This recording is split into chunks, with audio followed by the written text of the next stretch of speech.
trying to give you this assurance. General Chiwenga harisi Bharat. Zvekuti anotukwa naGarwe, Muswere, Mavetera, Tungwarara, Mutsvangwa, and many others. Akangoti ziya yake munhu mukuru achitadza unotaura nei. This is something which I've told you. Mundara Geza tomboti ngatibvunzanei in all honesty. Kana tichiti Mundara Geza ave achida kuti ataure chii chaasina kutaura. Ini ndoda kubvunza kana Makore achitaura izvozvo anenge akaudzwa nani. Because it's that same Makore akataura kuti there is no access to Chiwenga, there is no access to Geza because akachinja mafoni. Makore ari ku-UK. Saka zvaari kutaura akazvinzwa nani. Pane yenhingirikini yakataurwa hatiko yeripa yanzi yekingdom. Tazopedza tichiti kudiko. Hanzi Zimbabwe yodata kingdom. Zvimwe zvatengoziva kuti Zimbabwe mapiritsi mashoma. Hanzi mapiritsi. Imwe nyaya ngati dzitaure zvipatara zvane mishonga, vane problem yebrain dzakaneta wowana mishonga, munhu wese orapwa. Then tozvitaura dzimwe nyaya taso. Hazvimeki sense. Why now? TV.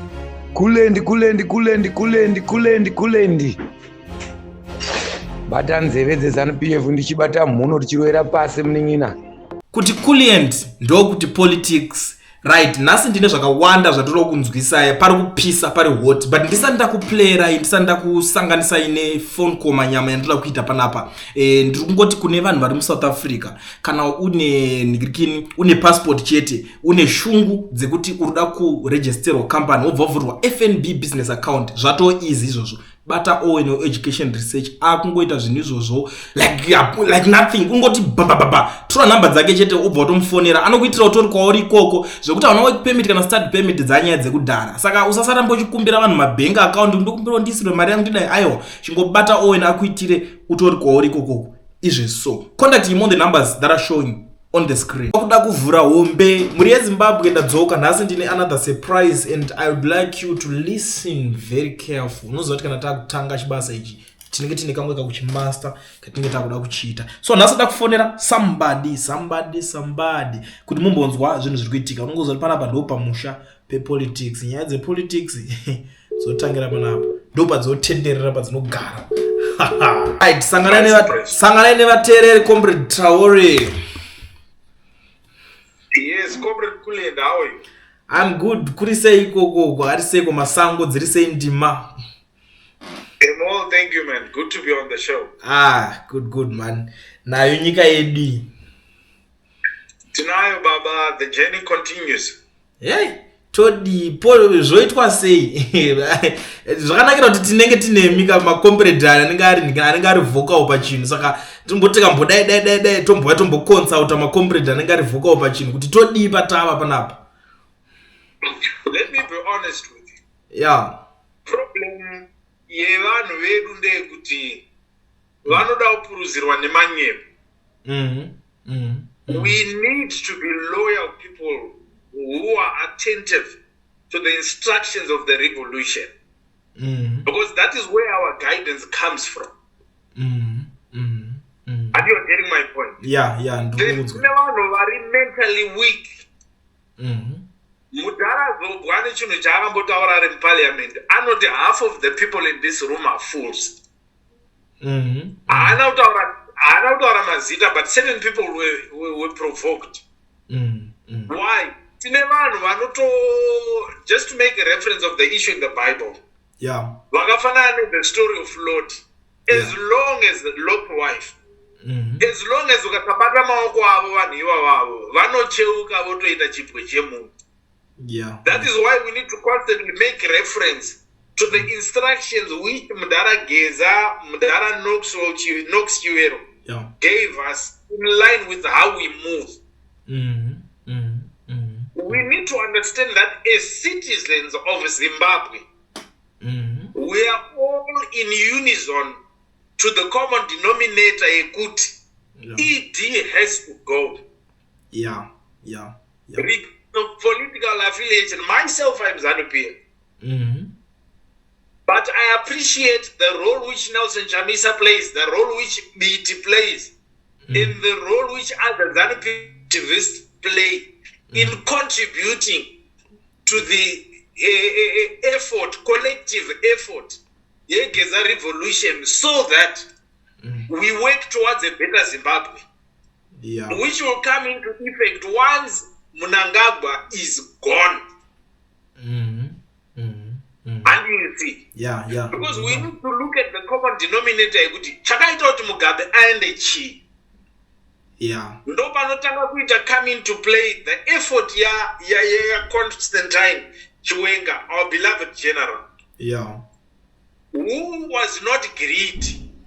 Vakati handingabvi kuuniform ini ndotondorumva kuuniform kwandokomanda futi ndautononzi futi president. Someone wekuti Mugabe akati munhu ndiye anofanira kutungamirira nyika. But we've got someone who is not power hungry. Akatonzi aiwa zvidaro. Frontline politics kuna vanhu vakaita sana Emerson Mnangagwa, and hatigoni kuti Mudhara Chiwenga akaita mistake, because pamamatch akaitwa Zimbabwe yese ichinosangana mustreet tichizadza mustreet, maIndia anga aripo, varungu vava varipo, munhu wese anga ane placard rarine face ya Emerson Mnangagwa.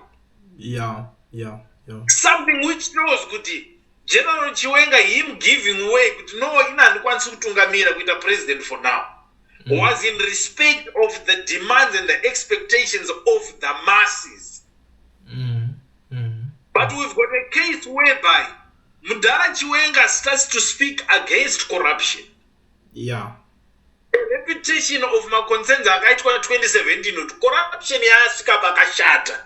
We've got people who are surrounding the president that needs to be dealt with.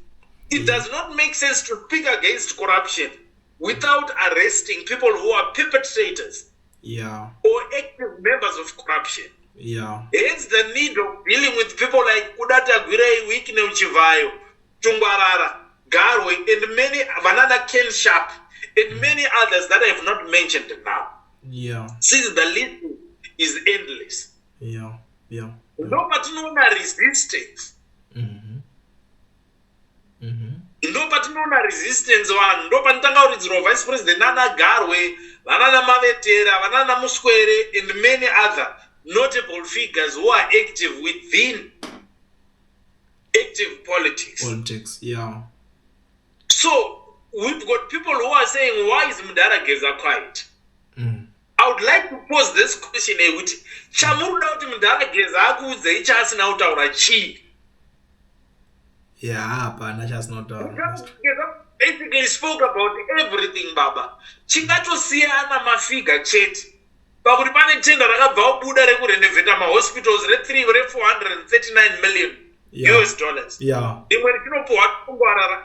Now we have figures. And it's become monotonous. People have heard that way too many times. And people are waiting for action. Then comes the challenge yekuti pese paitaura Mudhara Geza. This kleptocratic leadership yainoteerera yogara pasi kuti Mudhara Geza mapointers aari kupa anogona kuti kunogona kubva action ndekupi.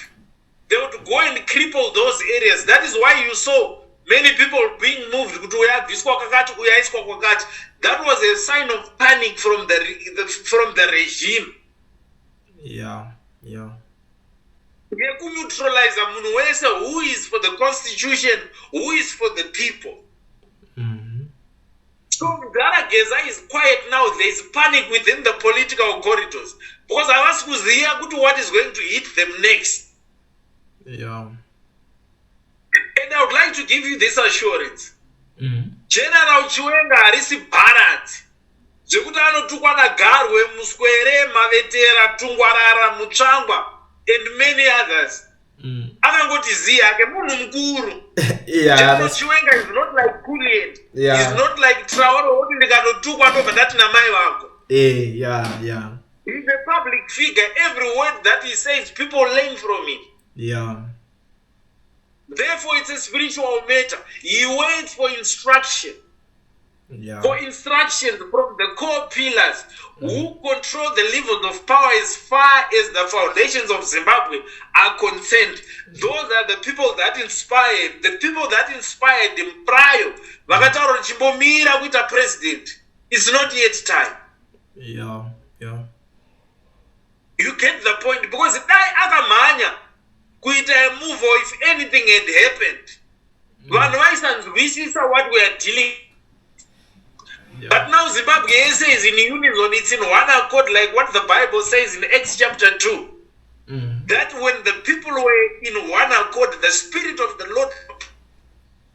And now, he has to go because the country is a mess. When we are saying the country is a mess, we are talking about the health sector. We are talking about the economy. We are talking about road infrastructure. We are talking about our industry. The flawed tender process. The education system. You see now. It makes sense. So these are the things that we're dealing with. So timing is very important. I would like to quote from one of the speech presentations that our vice president made for National Yellow Aid. He says we need to be critical thinkers. Risk takers. In his own words, he says we need to be risk takers, but in a meticulous way.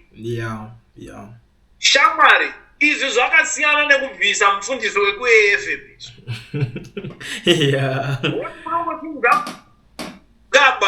Mind you, we are dealing with people here. We need to minimize kufa kwevanhu.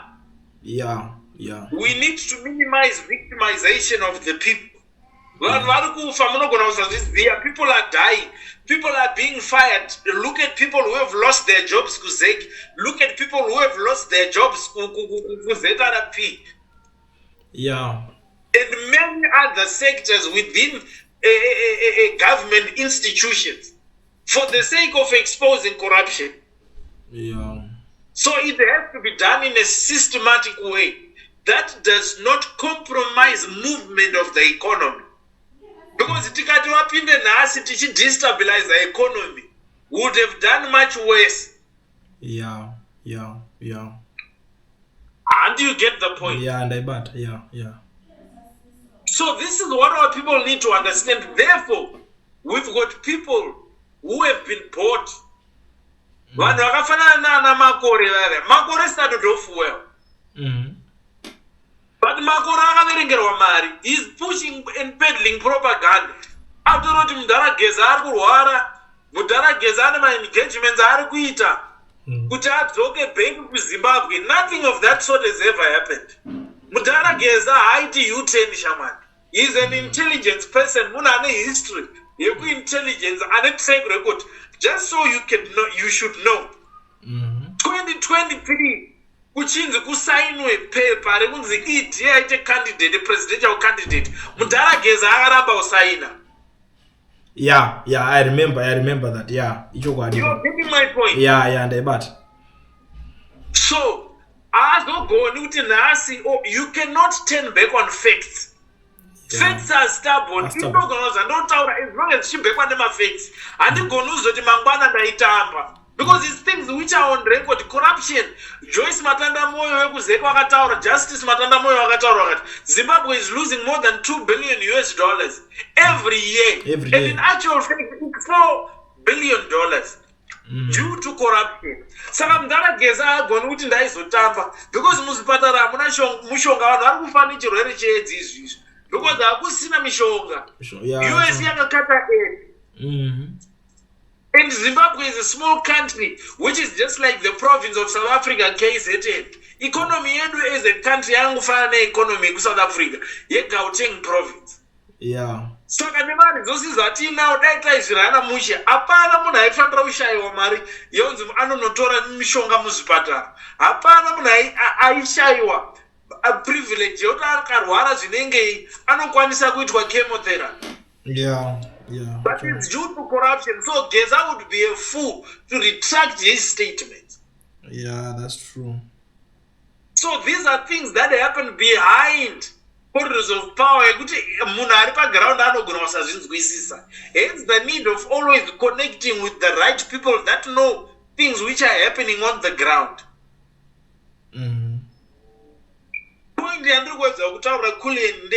Time yekutaura yakapfuura. That is why Mudhara Geza is quiet.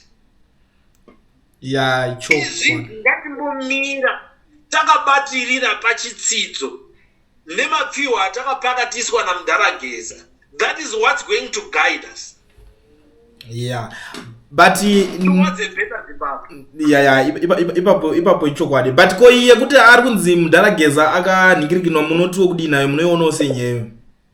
Vari kunzi mudhara Geza akatopedzwa naye haachakwanisi kudzoka achitaura futi.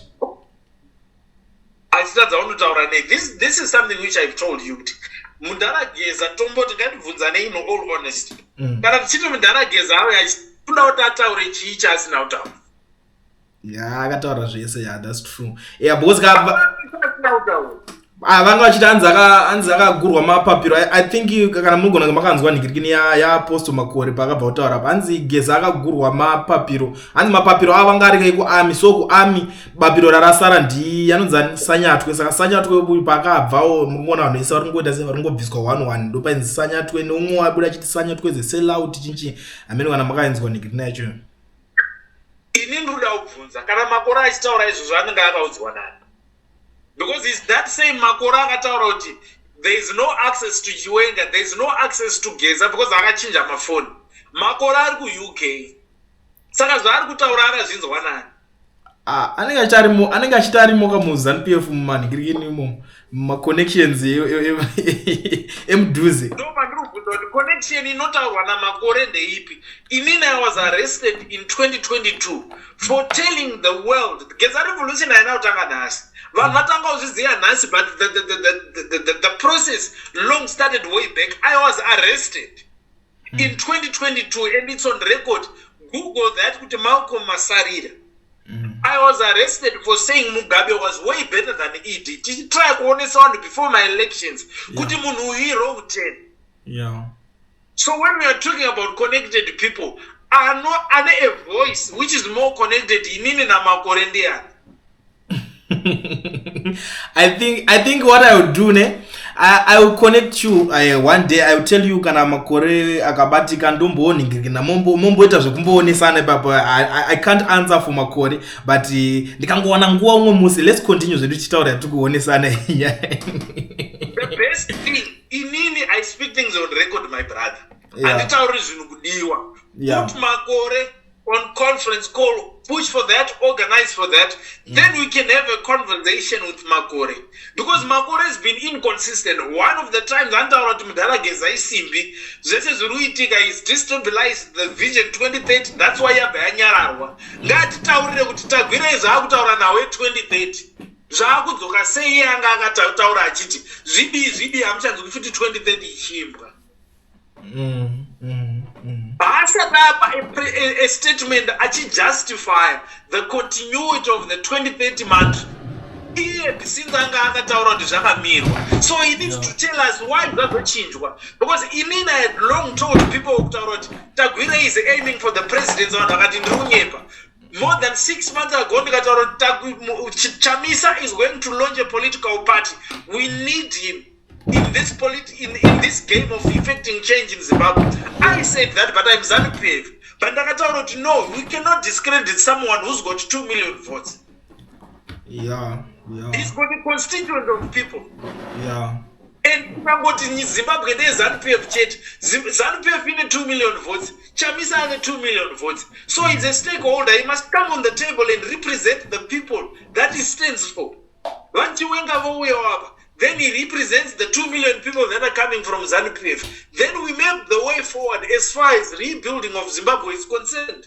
And all of that has happened. And now Chamisa launch a political party. Chamisa is coming back into politics. Yeah, that's true. He's coming back. Yeah. I long told people when Nelson Chamisa was quiet, I started to involved. But now he's come back into the picture. I told people that, but I'm ZANU-PF. And this is what Chamisa. Yeah. Ndamurumbidza kudaro ndikati complaina futi ndikati no hatigoni kuti inini kumashuro uko ndakaita zvakati nezvakati, just like baba wemba handigoni kutaura kuti mwedzi wapera paseri ndakatenga 6 mabhedzi echicken. Saka nyangwe mukadya nemavheji chimboziyai kuti makambodya chicken, hatidaro. Because the responsibility, the role of being a father is not seasonal. It's a simultaneous equation. Ndikatenga nyama nezuro, nhasi ndofanira kuitenga futi, mangwana ndofanira kuitenga futi. Yeah, that's true. You see? Yeah. So Makore is sold out. Even on a conference call, I will tell him this. Makore is sold out. Why? His way of thinking is limited. Being honest with you. Makore will fire. He thinks recognition. The moment things stop making sense to him, Anotora a U-turn, which is wrong. Yeah. It's not always in life that everything needs to make sense, my guy. Yeah. You need to give things time for events to unfold. Yeah. In the process, you'll be learning something as far as governance and leadership is concerned. Yeah. Ipapo is true. Ichokwadi ipapo. But what I comrade Traore, I have a question. But you know, pane nyaya inogara chintinetsa. But ndinongonzwa hangu sometimes muchitaura kumani kugende muma streets mune chinchi. You know, nyaya imwe iri kundishungurudza nyaya ya comrade Nyoka yemabhuno. I don't know. Pari kuitwa sei. Do you think kuti pane chinobuda here pepe ya comrade? Imimi ndiri munhu anotaura chokwadi. I like you because munhu unotaura straight nigirikini. Anobuda here umwe wedu. My brother, inini I addressed this issue long back. We are talking about ZANU-PF, which has got bilateral relations, diplomatic relations with South Africa. When you are saying South Africa, it's ANC, which is in leadership. Yeah. Basically, what I'm saying is Ramaphosa and ED, my brothers. No. That were culprits in South Africa that evaded justice, fleeing to Zimbabwe. South Africa. It was just an interview phone call. So you know that phone call. You know, Munanonzi Nyoka we Zimbabwe. Arikuno South Africa. Yeah. So issue a revolution is not centralized on individuals. Yeah. I will put this on record. Yeah, that's true. Because this is the right thing. It can happen to anyone at any time. Baba nyango ndikaiswa pamagetsi ndofuma ndakutaura zvimwe because ndiri munhu wenyama handidi kurwadziwa. But it does not mean that is right. Oh, yeah. Revolution Nyoka atobatwa zvinhu zvatodhakwa aimiri because Nyoka is in prison. Handigoni futi kuti nditaure kuti A, B, C and D are things which are being done to comrade Nyoka. Because ndo futi zvinhu zvinomhanya unoblokwa futi izvo. Yeah, ipapo that's true. Yeah. And atokunzwai. If there's any genuine grievance which is coming from Nyoka, atadzi kunotify vanhu kana mujeri ukaita a visitor haurambidzwi kunyora tsamba nepeni. I'm not happy about A, B, C and D. What layer affects ako kuti ndiri kubatirwa pakati therefore zvakati handisi kufara nazvo haarambidzwi Nyoka anokwanisa kuzviita izvozvo. And he has not done that before. Yeah. Why? Because maconcerns ake ese anenge achiatendwa tu. Oh, yeah, baba ndapanzwisa. Because ndanyatsokunzwisai. Because ndakaona vamwe vangu vakurwira mari, vamwe vakudai, umwe wakuenda akadai, umwe wakutaura zvake ndikati yo, akomana. Mari dzirikutodiwa, vanhu ndozvavari, vanhu vanezana. Izvozvo mabasa aripo. Every hour mari dziri kudzikiswa, dziri kushandira munhu pa-hour. And we've got a leadership crisis. That is why I say, as a nation, we need mindset renewal at national level. Because the language yandinotaura ndiri kutambura nelanguage yandinozotaura ndabata $10 yakasiyana. That is why you are seeing many people vachitaura uyu ari kukolektawo mari, Gabako ari kuti ndiri kutora mari nouku, Saro wako ari kuti ndiri kutora mari nouku, Mudhimbo ari kuti ndiri kutora mari youku, hama dzaNyoka dziri kutora nouku. But all of these people are purporting to be looking for a lawyer and to attend to my needs Nyoka. We are saying we are connected to the same people. Need your account, we have an account in Dechi. How do we find mutual ground? Let's look for a reputable lawyer. In any eyesight, let's engage. Yeah. Yeah. Malawyer atoziya kuti haasi masellouts otipa reference of a lawyer that we can deal with here in South Africa. Yeah. Then tovhura account lawyer anotaura kuti isai mari umu. Then we give people feedback kuti onai papinda mari yakati mari aita dzobuda. Nyoka anga ane channel yanga ine more than 250,000 people. Yeah. Tikati 50 cents pamunhu munhu anongobvisa mari ka1 yeah. Yeah. Yakopera next autongopa vanhu feedback yekuti mari yaita chakati mari yaita chakati. But tino vanhu vari kuda kutomuka. I've got it on record. Ndofunga you saw speculation yandakaita. Mudzingwa achisaura kuti inini so far ndaba 1,000. Ndinayo ndakainzwa.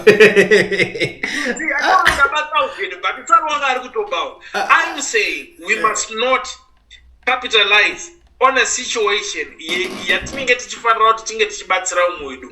It's wrong. Yeah, ichipapo chokwadi. We need to be genuine. We need to be sincere. And hatishamisiki nezvinhu zvakadaro because in a revolution tine vanhu vatofunga kuti tiri pamwe chete nawo vozopindwa nemweya usiwo voitawo zvavo. We appreciate nyangwe pane mariwo dzinenge dzichishota nekubiwa nekudii tinozvitenda papa neshoma yacho yavari kutombokwanisa kusvitsa. Yeah, ipapo chokwadi. Hatiregedze kuti kuzevezera kuti tapota try kuti mutendeke so that pakangobuda dhora richinzi nderanyoka nganongosvika rakadaro. Yeah. So we need to have everyone coming to the table, be it Gambakwe, be it Sarowaka, be it Mudzingwa, be it Nyoka's relatives. There's no point yoti Sarowaka ano ane lawyer rake, Gambakwe ane lawyer rake. Let's cut back because people are suffering. Kana munhu abvisa 50 cents, let's put it to good use. Try make sure kuti yadeliver. Other than kuti we pay people 2-3 people for the same thing, kuti deliver one ultimate goal. It's pointless. It doesn't show kurongeka. Yeah, ipapo ichokwadi.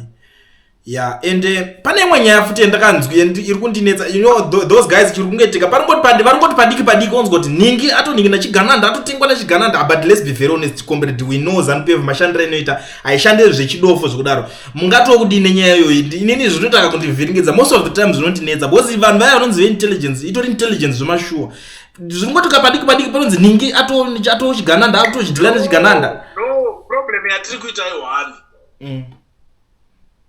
Chikoro chinoda kufoira asi wapedza. Haisi nyaya yekuti wapasa kana kuti waita sei. Foira asi wapedza. Zvinokuvhura brain kwazvinoita. Takuita mistake yekuti the term rekuti zvigananda we are using it on the wrong people. Ndikati chikulie ndinofuma dauto kuti wachigananda. Traore ndomuti achigananda. Sachigananda chaicho ndiani? Traore is not a millionaire. Haana mubvira akabaka na 50,000. So we are abusing the word Chigananda on the wrong people that are supposed to be fighting in the revolution. Then now we are clamoring for limelight. Power comes from the people, my guy. You don't give it to yourself. Yeah.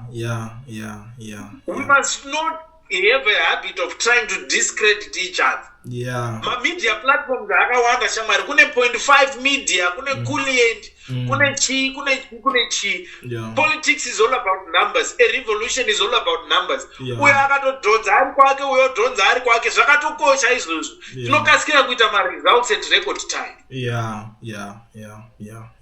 Ngatisaimvira negodo zvipo zvedu hazifanani mari akatotisika takadaro. Yeah. And we don't shine at the same time. Yeah. Umwe paanenge akadzima umwe anenge achishine. Inini that is why musina kumbobvira ndamakambondinzwa ndichiti ndipei mari account number yangu ndeiyi hazvireva kuti account number handina but panoti mari handida hangu kuzviinvolve handina chipo ichocho. Ndosaka ndisina kumboti Saro waka usapiwe kuchenya kwangu ndakatoisa message ndikati since Saro waka ati ari kuida mupei asi chandozongokomekedza vanhu ndechekuti ndapota musaba mari. Yeah, I remember that. You are getting my point. Yeah, ndaibata. Yes. Saka problem ndeyekuti vanhu vana vatizoda mbiri kuti munhu ukaenda kuYouTube uona kafesi kako kari kubuda audio yako iri kuti no, zviri right but not at the expense of destroying each other. We need each other. Yeah. We need each other, Coolient. Yeah, inini ndiri munhu weZANU-PF iwe uchitoita ma-presentations ako ma-podcasts ako unototanga watoti pasine ZANU-PF but I've never stopped liking you. Yeah. Because une ma-reasons ako. Yeah, but that's it does not mean you're a bad guy. Yeah. You see, we need to find mutual grounds whereby what we need to agree on, nation is agreeing on now, is Emerson has to go. Yeah. You see? Yeah, ipapo ichokwadi. Because ndatona vanhu vacho vakutorasika. Pati pangopono izoti vanhu kungorwisana vanhu vacho wati mova vakazosangana naiye Emerson wacho vachazodii vachingoti uyu akada kudai sonzi aiwa uyu ato urisisai vanhu vanenzara baba. Yeah, ndatozozvunga vanhu vanotofunga kuti ndikaramba ndichitrenda Monday to Friday ndichibuda paYouTube pasocial media maarts angu achibuda maybe life inochinja. Life anoichinja ndemwari anoizvi zvinomboita zveZimbabwe zvekuti 18 million vanhu vagari kwete kuti inini ndifambe ne300 series. No. Haisiyo nyaya. Aiwa varanyatso rabatika dare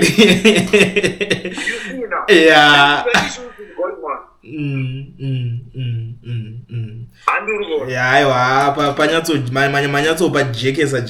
panyatso pajekesa but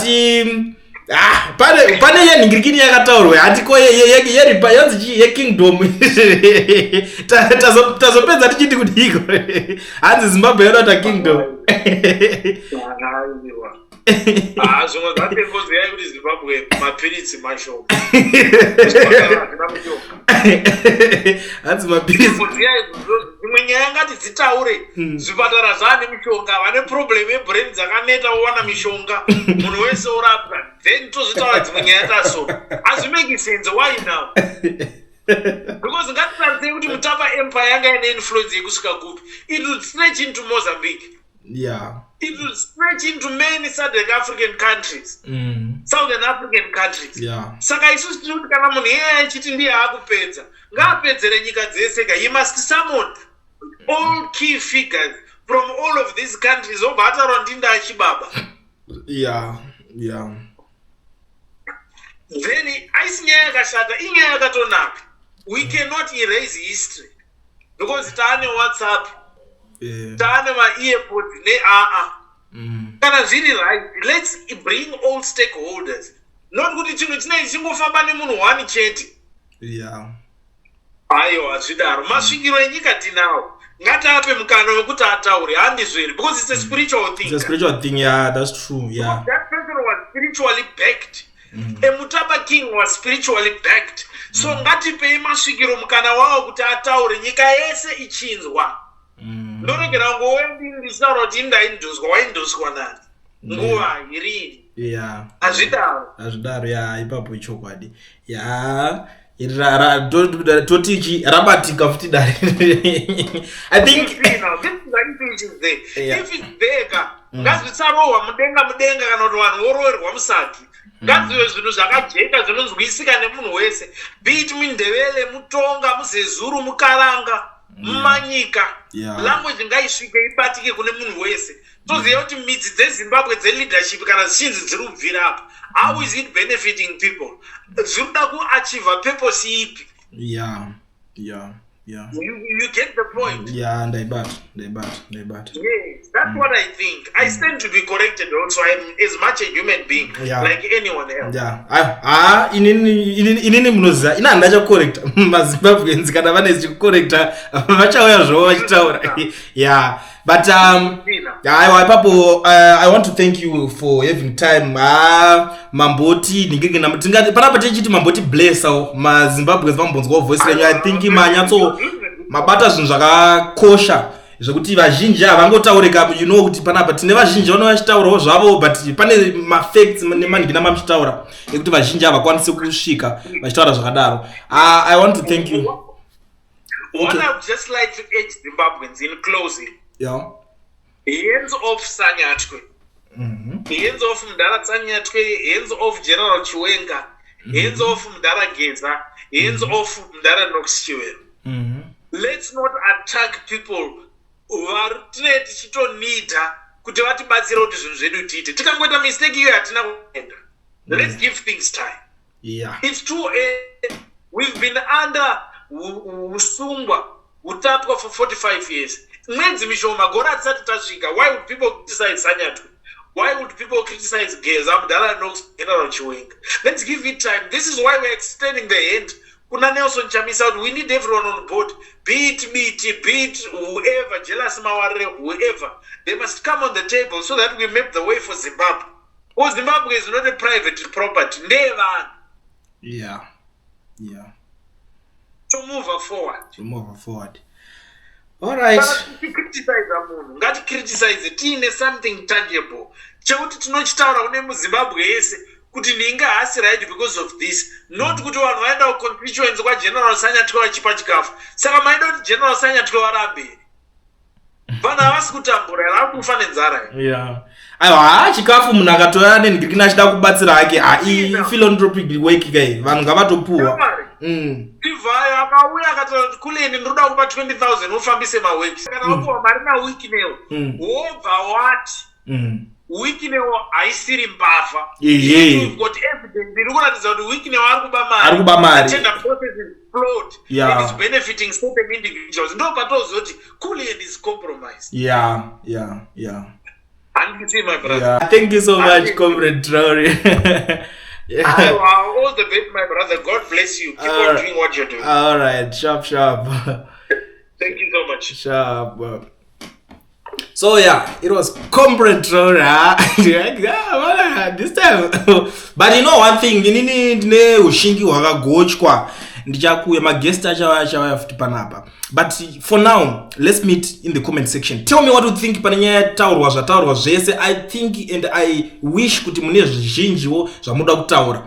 Tell me what you think in comment section. Ndatomirira izveso. Kune vanenge vachida kuzotaura na Kuliant, if you have something to say, I'm open. Zvonofanira kungoita unongobhuka ko Kuliant toda kuzotaura newe pa call. Totoudzana time. Totenda totofona tikazongofona kunge vanhu vasina kuningina zvinhu zvechibhubhubhu zvongweri kana wapinza calls. Ngongoma ndiri busy. Ndikazotadza kudaira nguva iyo. But kwatongondijumawo futi ndisiri busy. Totongodaira totaura. But it's good kutanga wa type kuti Kuliant ndoda call. Ndo ndakudza let's do it panguva yakadai so kune vane zvakawanda zvakada kutaura. Let's meet right now in the comment section.